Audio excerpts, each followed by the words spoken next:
Uhul, voltei. Bom, seja bem-vindo ao canal. Eu me chamo Felipe. Eu tô aqui no YouTube fazendo alguns vídeos para exercitar um pouco minha habilidade de pesquisa e também desenvolver um projeto de um projeto revolucionário, prático, aplicado, que seja no mínimo interessante de ser ouvido por uns 10 minutos. Ainda que não seja em 10 minutos que a gente vai mudar o mundo, mas eu acredito que são esses pequenos passos que possibilitam que a gente chegue a um ideal de sociedade, um ideal de vida que seja mais saudável e ecológico. Eu vou pegar esse gancho porque hoje o artigo é bastante centrado na ecologia. A gente foi um ano de COP, então 2025 rolaram muitos debates, muitos acordos, e é um tema que está relativamente em alta, porque agora é uma reunião praticamente anual, então ano que vem tem de novo. E eu não vou me estender muito dessa vez, eu estou exercitando minha habilidade de síntese, apesar de acreditar que isso está tirando um pouco a graça da leitura, né? Da leitura comentada dos artigos. Mas enfim, não vem ao caso. A ideia hoje é dar seguimento, então, nessa discussão que eu tenho feito nesses últimos 3 vídeos e sair um pouco desse campo político, legislativo, que no final das contas é justamente um recurso de dominação e perpetuação das desigualdades, né? Né? Não, né? Na verdade é. A gente pode até imaginar que o Estado é esse instrumento de manutenção, de reorganização do bem-estar social, mas no fundo, na verdade, nem tão fundo assim. Se vocês moram no Brasil, basta abrir um noticiário que vão encontrar muitos exemplos de que o sistema é bastante problemático.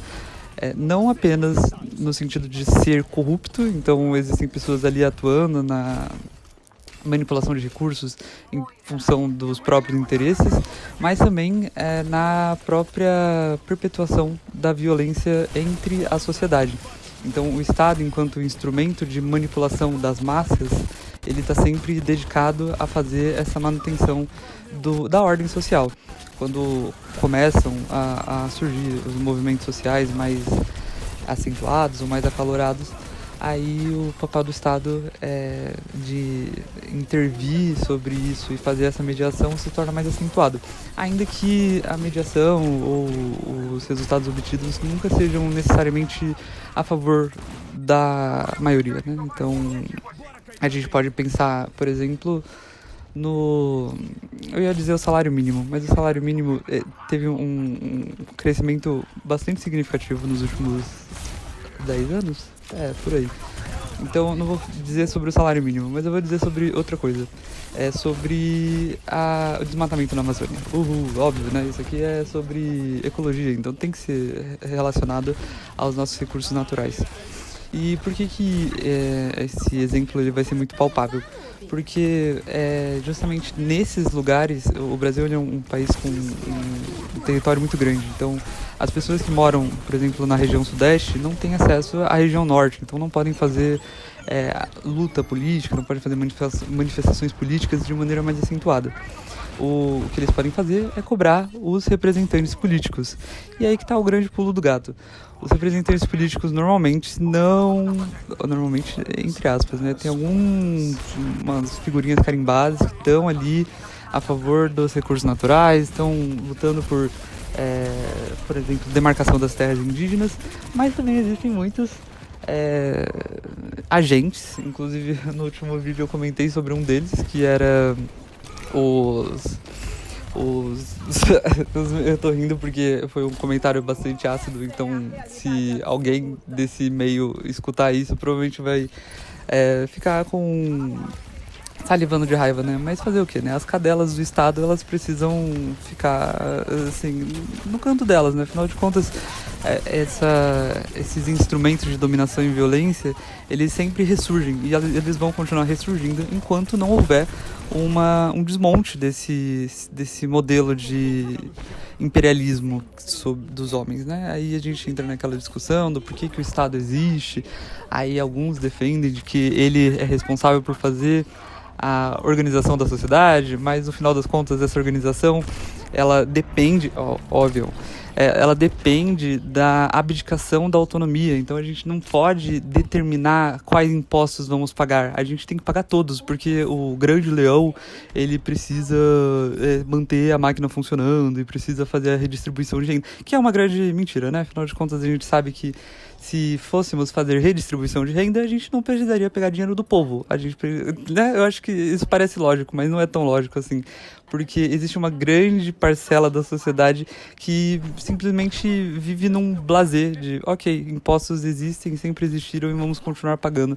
Quando, na realidade, entre aspas, né? Porque é o que eu tô tentando fazer, transformar isso em realidade. Porque é possível que exista um sistema autogerenciado. Não sei, não faz sentido pra vocês? Pra mim, o Bitcoin é um sistema financeiro autogerenciado. Não existe um Estado por trás do Bitcoin. Existem pessoas que investiram, estão lá, com o dinheiro de alguma maneira valorizando. Ou em outras moedas, outras criptomoedas. E por aí vai. Mas não é o caso. A gente depende desse Estado, que é um Estado que perpetua desigualdades, que é um Estado, muitas vezes, que banaliza segregações. Então, quando eu, por exemplo, não consigo, porque acho muito odioso, mas assistir o plenário, os parlamentares, ou então o próprio judiciário fazendo as suas exposições discursivas, ou então defendendo seus pontos de vista, às vezes surgem uns discursos de ódio que simplesmente não deveriam existir, mas é parte da estrutura desse modelo desse modelo governamental, que existam essas desigualdades, que exista essa violência, porque o sistema se beneficia. Eu não vou dizer sistema, eu vou dizer a burguesia. A burguesia se beneficia. Por quê? Porque pensa comigo. Você lá, dono de terra, tem seus hectares de terra, e aí surge a oportunidade de vender recursos naturais para os outros países. É o que está acontecendo hoje na globalização, né? O Brasil está no centro produtivo da agricultura, e aí a gente tem pessoas no nosso país passando fome, mas tem muitos produtores indo lá exportando recursos porque eles ganham em dólar, né? E acabar com a fome do nosso país não é interessante porque eles não vão lucrar, né?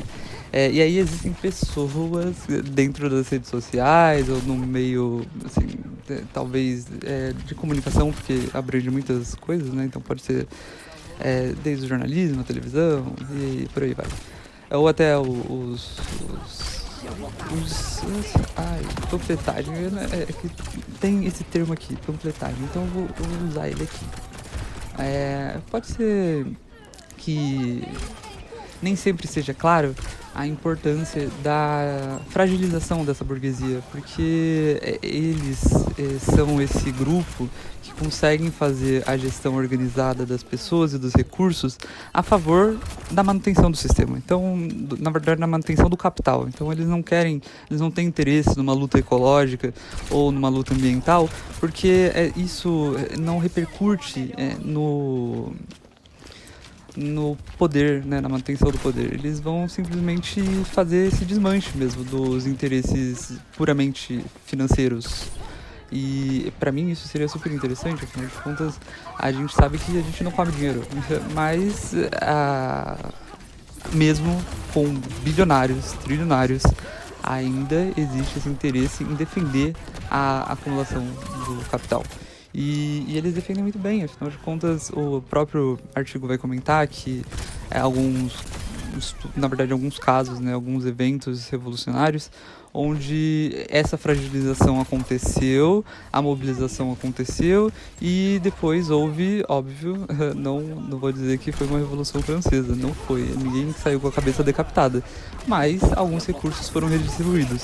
E isso possibilitou que a teoria anarquista desenvolvesse mais experiências com a autogestão, com esse modelo de cooperação, solidariedade, liberdade entre os indivíduos e a natureza. Então, o ponto central desse artigo é a defesa da manutenção do meio ambiente e, por consequência, da humanidade, através do equilíbrio dos interesses sociais. Então a gente precisa se alimentar, mas a gente também não pode simplesmente, sei lá, caçar baleias, né? Isso aqui é porque, ou talvez também produzir objetos à base de animais só porque é algo fetichizado e é muito, assim, levanta muita a demanda. Então esses são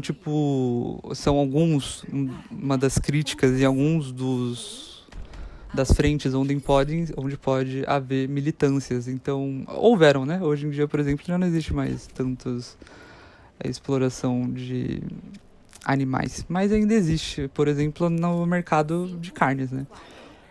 Bom, já deu 10 minutos, não vou conseguir passar mais conteúdos do artigo, mas eu vou tentar deixar um resumo sobre o movimento revolucionário de orientação ecológica, mais ou menos nessa direção onde todos os movimentos revolucionários dependem da fragilização, mas no caso dos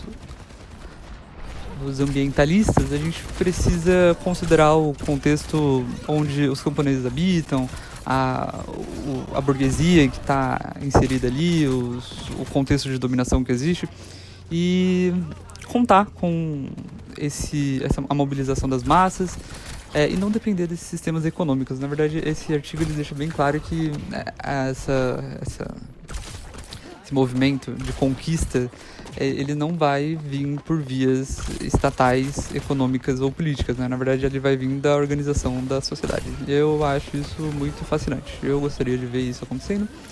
Mas eu sei que ainda também existe um longo caminho a ser percorrido, até porque as culturas, a ideologia e a própria organização do nosso sistema simbólico e talvez cultural tá girando em torno da manutenção desse sistema. Então a gente tá vendo, galera ficando muito, muito rica, enquanto tem galera ficando muito, muito pobre, e ao mesmo tempo que tem a galera que acredita que pode ficar muito, muito rica, quando na verdade é meio que é apenas uma falácia, né? Na verdade, existe essa publicidade em torno da burguesia que ajuda a manter esse status quo. E aí, eu comentei no vídeo passado, né? Se a gente tentar atacar a propriedade privada, as cadelinhas do Estado vão vir e vão usar os recursos. Na verdade, eu não chamo nem de recursos, eu chamo de instrumentalização da violência mesmo. Porque é isso que eles fazem, né? Seja recursos financeiros, sejam bélicos, ou sei lá, hoje eu considero que existe recursos culturais. Então, existem muitos... Por exemplo, gente, eu sei que... Eu vi uma notícia sobre... Eu vou finalizar o vídeo por aqui, eu vou finalizar com essa notícia, porque eu vi que a Faria Lima, ela pegou mais recursos da Lei Rouanet do que, sei lá, o resto do estado de São Paulo. Eu achei isso surreal, porque até ontem eu tava na Faria Lima e não tem nada de cultural naquele lugar. Ao contrário, é só um bando de gente alienada, caminhando, trabalhando, sendo explorada e sorrindo, porque tá ganhando um pouquinho mais e tá trabalhando na Faria Lima. Enfim, bom, espero que a gente se encontre. Provavelmente eu não vou fazer um novo vídeo até o final do ano, mas se eu fizer, eu vou postar só em janeiro. E aí, até lá, se não acontecer de a gente ter uma revolução anarquista, eu desejo forças e resiliência pra vocês viverem nesse negócio aí que eles chamam de vida, né?